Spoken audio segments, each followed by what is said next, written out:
Hello दोस्तों, आप सभी का स्वागत है मेरे यूट्यूब चैनल में। आज की कहानी है तो मेरा जुनून हो, भाग 88। मोहित जैस्मिन के मुंह से निकला। उसने शॉक्ड होकर मोहित को देखा और जाकर उसके गले लग गई। मोहित फ्रीज बना वहां खड़ा था।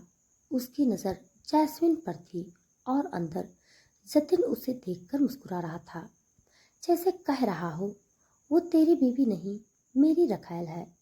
मोहित की मुट्ठियां खिंच गई थी। उसने गुस्से से जैस्मिन को एक तरफ किया और तेज कदमों से जाकर जतिन के मुंह पर एक मुक्का जड़ दिया। उसने जतिन के कॉलर को पकड़ते हुए उसे पंच करते हुए कहा, साले, तेरी हिम्मत कैसे हुई मेरी जैस्मिन के करीब आने की? तूने उसे इन हाथों से छुआ कैसे? मेरी जैस्मिन। मोहित के मुंह से ये शब्द सुनकर जैस्मिन ने उसकी तरफ देखा। उसके आंखों से आंसुओं की बूंदें गिरी।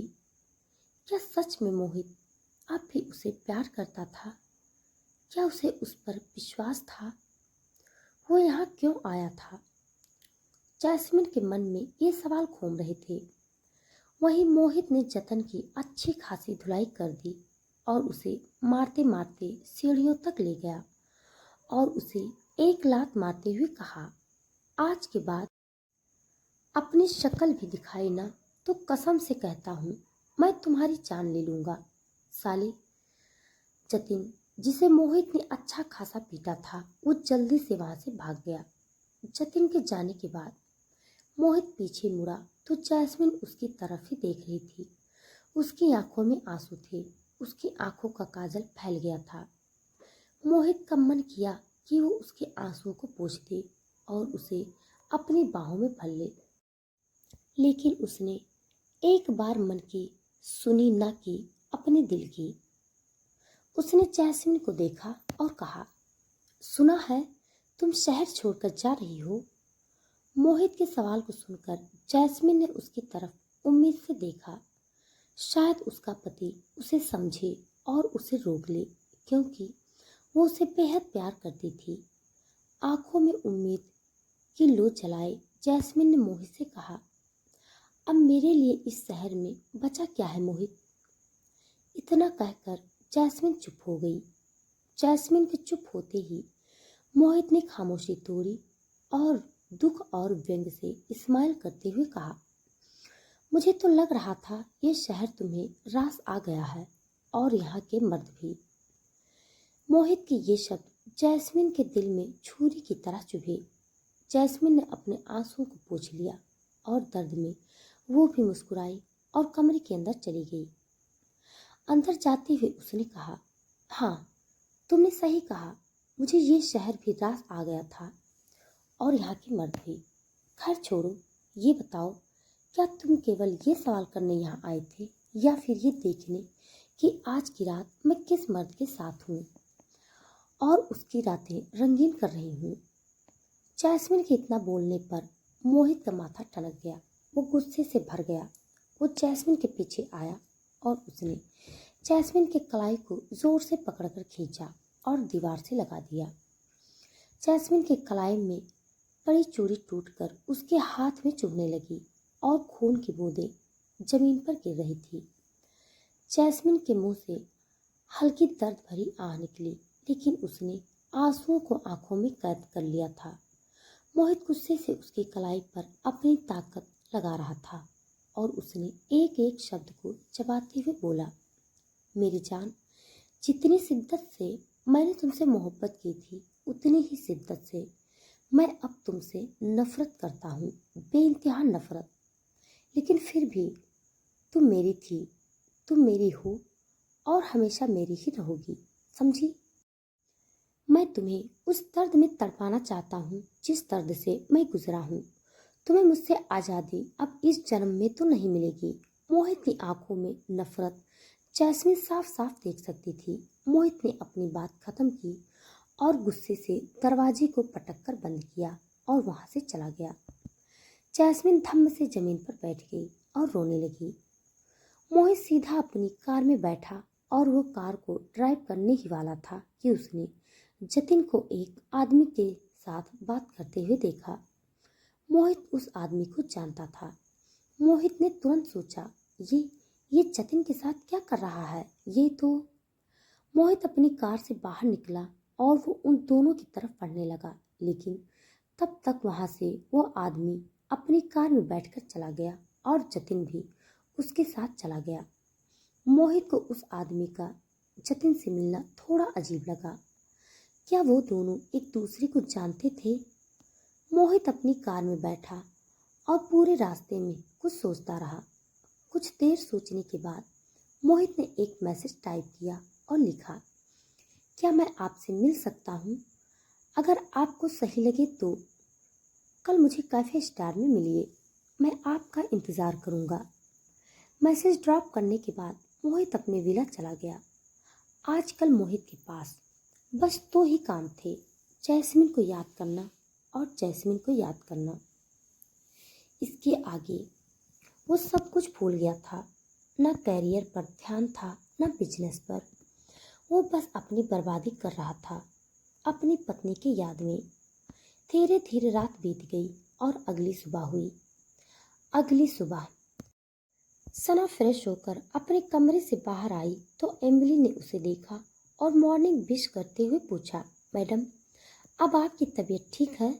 हाँ, मैं बिल्कुल ठीक हूँ, सना ने स्माइल करते हुए कहा।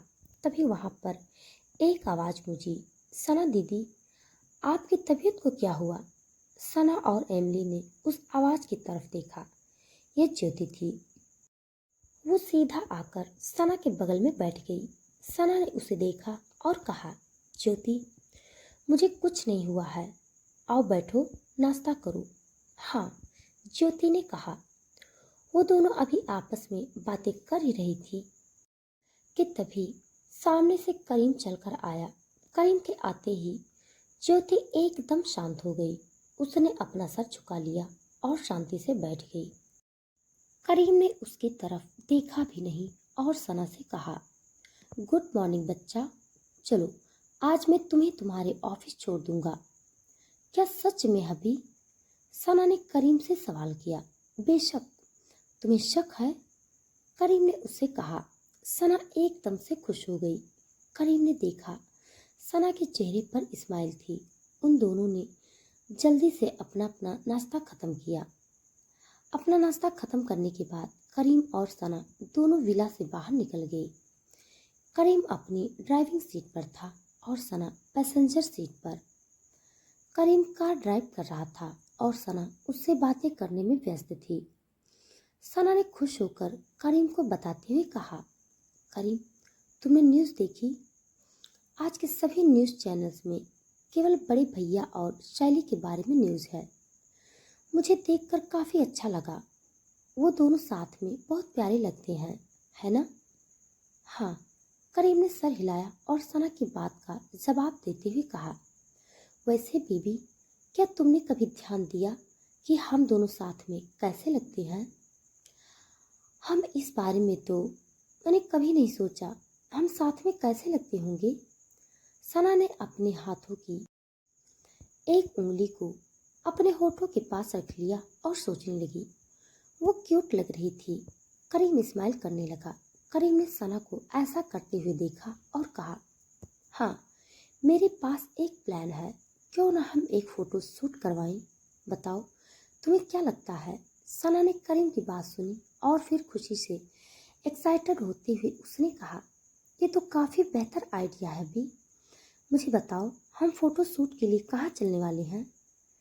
करीम ने सना को खुश होकर उछलते हुए देखा तो उसने सर हिलाया और कहा, इस बारे में मैं सोचता हूँ, तब तक तुम अपने कुछ कामों को फटाफट निपटा लो। मैं तुम्हें जल्द से जल्द फेमस एक्ट्रेस के रूप में देखना चाहता हूँ। अपने पति की बात सुनकर सना ने उसकी तरफ प्यार से देखा। वो खुद को बेहद लकी समझ रही थी।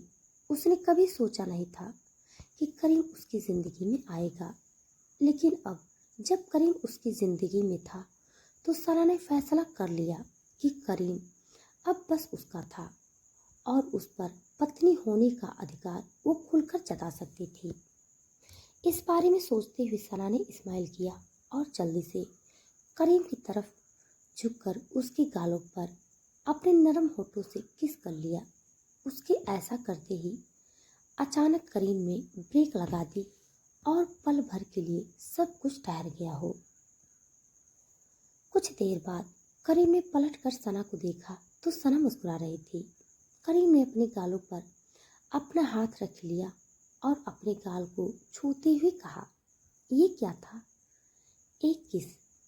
क्या मैं अपने प्यारे इनोसेंट से हबी को किस नहीं कर सकती? सना ने मासूमियत से भरकर कहा। उसकी पप्पी जैसी आंखें हमेशा करीम को पिघला देने का काम करती थी। करीम ने वैसे ही उससे पूछा, तो क्या मैं तुम्हें इनोसेंट लगता हूँ? सच में? हाँ, तुम इनोसेंट ही हो, सना ने कहा। कार में बैठे हुए करीम और सना कुछ देर तक लड़ते और बातें करते रहे। फिर आखिरकार करीम की कार सना की फिल्म शूटिंग लोकेशन के बाहर आकर रुकी। करीम ने कार रोकी तो सना ने एक बार फिर उसके गालों पर किस किया और खुशी से कहा, करीम, अपनी बात याद रखना, मुझे देखना है कि हम साथ में कैसे लगते हैं।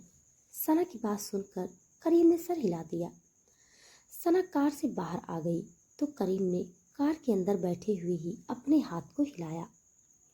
सना ने करीम को बाय कहा और कंपनी के अंदर चली गई। दूसरी तरफ करीम अभी वहां से जाने ही वाला था कि तभी सामने से उसे ईशान आता हुआ दिखाई दिया। ईशान को देखकर करीम ने कार का दरवाजा खोला और बाहर निकला।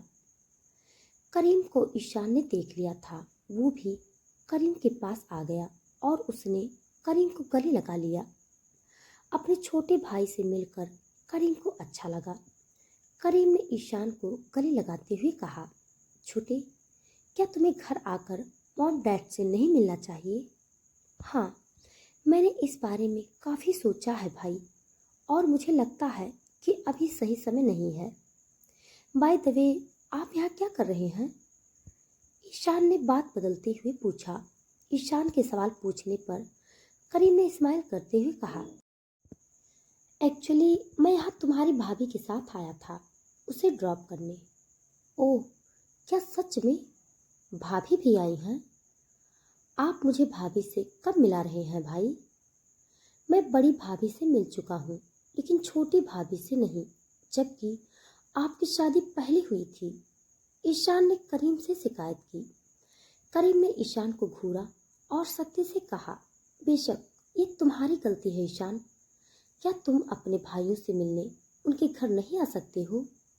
जब से तुमने घर छोड़ा है तुमने पलटकर घर की तरफ नहीं देखा। भाई, ये गलत है। तुम अपने इस डिसीजन के लिए पछताओगे। हाँ, मुझे भी ऐसा ही लगता है, लेकिन अभी मेरे पास रास्ते और वक्त दोनों नहीं है। आप ये सब छोड़ो भाई, मैं अभी भाभी से मिलकर आता हूँ। ईशान ने करीम की बातों को काट दिया और उसे बाय कहकर वहां से चला गया, जबकि करीम ने सर हिलाया और वो भी वहां से चला गया। ईशान जब अंदर आया तो वहां पर उसे कई छोटी बड़ी एक्ट्रेस दिखाई दी। वहां उसने सना को भी देखा तो उसके पास चला गया। सना एक छोटे से रूम के बाहर अकेले बैठी हुई थी और अपनी बारी का इंतजार कर रही थी। आज उसके पहले मूवी का पहला शूट था, जिसमें सना को ईशान के साथ एक्स्ट्रा अफेयर दिखाना था। सना को अकेला देखकर ईशान उसके पास जाकर बैठ गया तो सबकी नजरें उस ओर चली गई। ईशान जाकर सना से बातें करने लगा, जबकि सना, जो पहले ही ईशान की गर्लफ्रेंड के नाम से फेमस थी, लोगों को उन दोनों की केमिस्ट्री में और दिलचस्प लगने लगी। तो दोस्तों, आज के लिए बस इतना। इसके आगे का भाग जानने के लिए आप सब मेरे साथ बने रहिए। हमारी कहानी आप सबको कैसी लग रही है कमेंट बॉक्स में ज़रूर बताइएगा। तब तक के लिए धन्यवाद।